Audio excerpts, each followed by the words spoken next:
Is the prize money narrative around sprint car racing accurate? We'll dive into some numbers, plus a look at World of Outlaws parity, more late model full timers, and more. Let's go.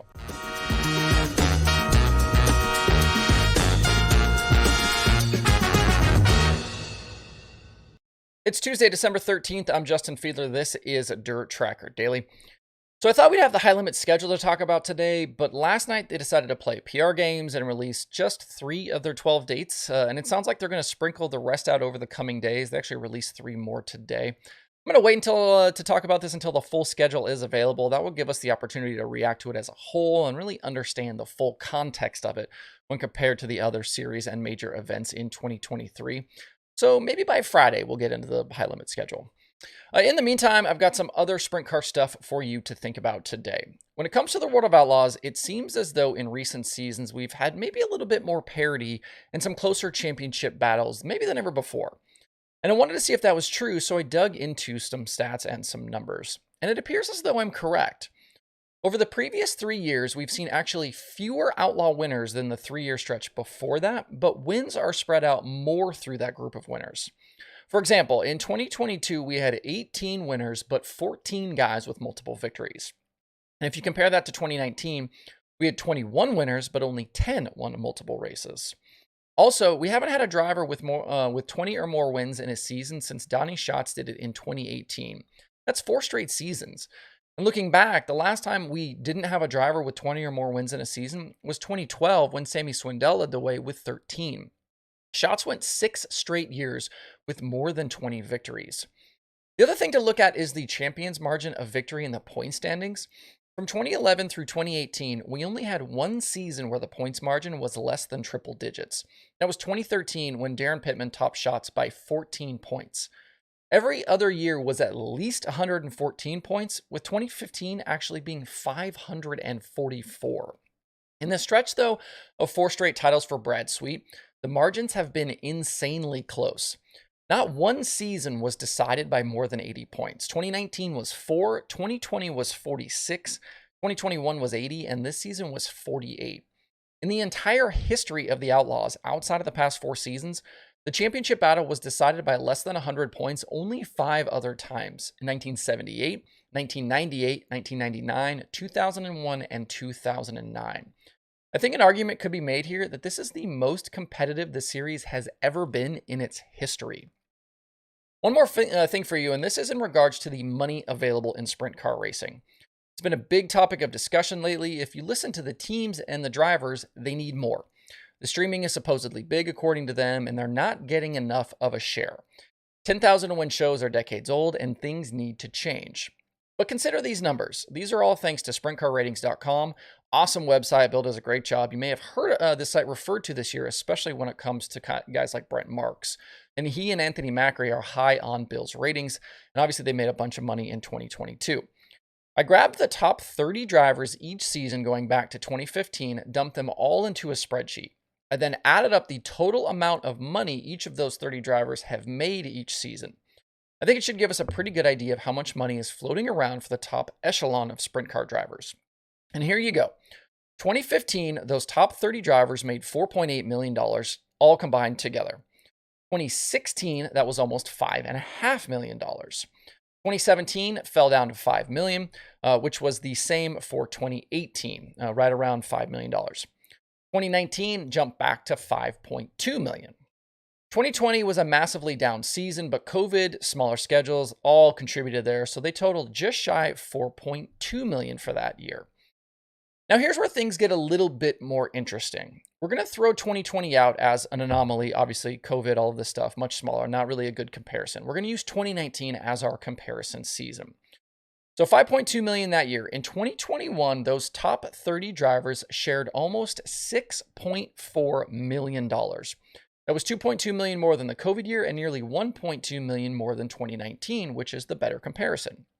So from 2019 to 2021, we had a nearly 23% increase in the dollars shared among the top 30 sprint car drivers.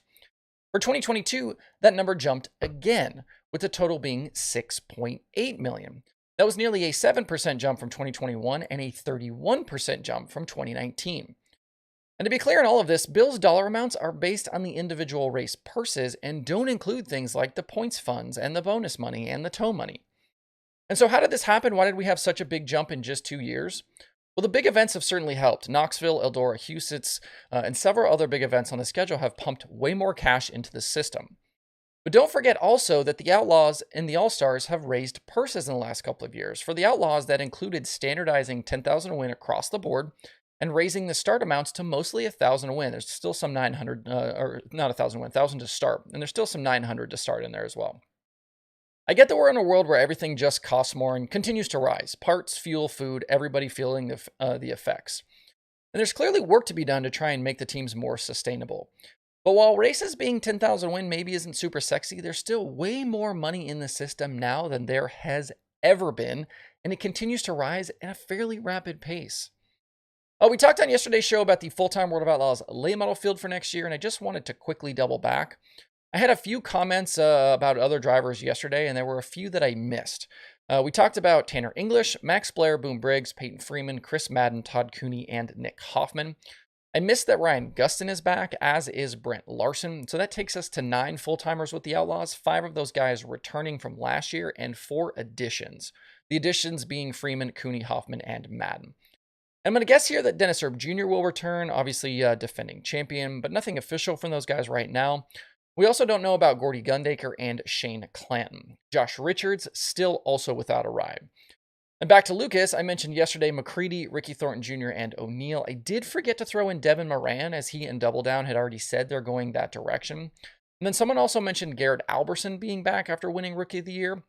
I couldn't find anything about that officially, but he did an interview with Flow Racing and definitely sounded like that was the direction they're going. So that's 5, and that doesn't include Earl Pearson Jr., Tyler Erb, or any of the other rookies that competed in 2022. And again, still waiting on Brandon Shepard's decision.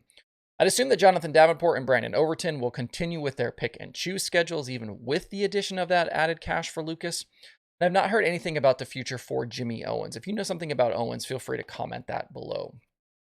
The Short Track Super Series schedule for 2023 is out as of yesterday. Similar setup, North Region, South Region, Elite Series, plus 4 days of racing down at Alltech in Florida to start the year in February.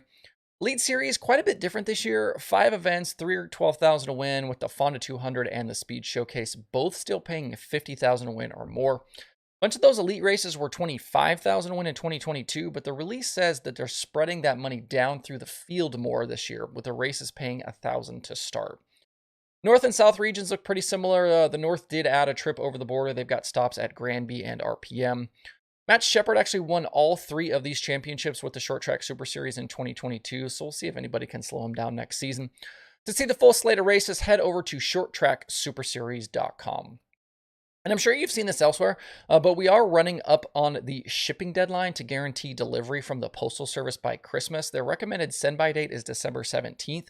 So if you want to grab some Dirt Tracker merch as a gift, you've got just a few days left to place orders. Hats, shirts, and decals are available right now over at shop.dirttracker.com. I try and get orders out same day, and I'll hustle this week if you want to buy something, so you make sure to get it in time. Everything that you're going to order, high quality shirts and hats, are from Kane Screen Print, and the decals are really nice vinyl. Incredibly, so far, we've had orders come from 27 different states, and I've shipped stuff internationally, including to both Canada and New Zealand. That's really awesome. So if you want to grab something, shop.dirttracker.com. Last night was race number 3 of 10 for the iRacing World of Outlaws Sprint Cars. They took on Williams Grove with stops at Volusia and Eldora already in the books for 2022. Points leader Alex Bergeron did not get off to a good start last night. He had a tough qualifying run that left him at the back of Heat Race 1. He did have some fortune on his side, though, as a first lap crash allowed him to move up pretty quickly, and he ended up 3rd in that one, just inside the feature transfer. In the main event, last week's winner, Hayden Cardwell, started on the pole and was out front for the duration. Braden Eiler tried to run him down late and was able to get pretty close, but just not close enough for a move.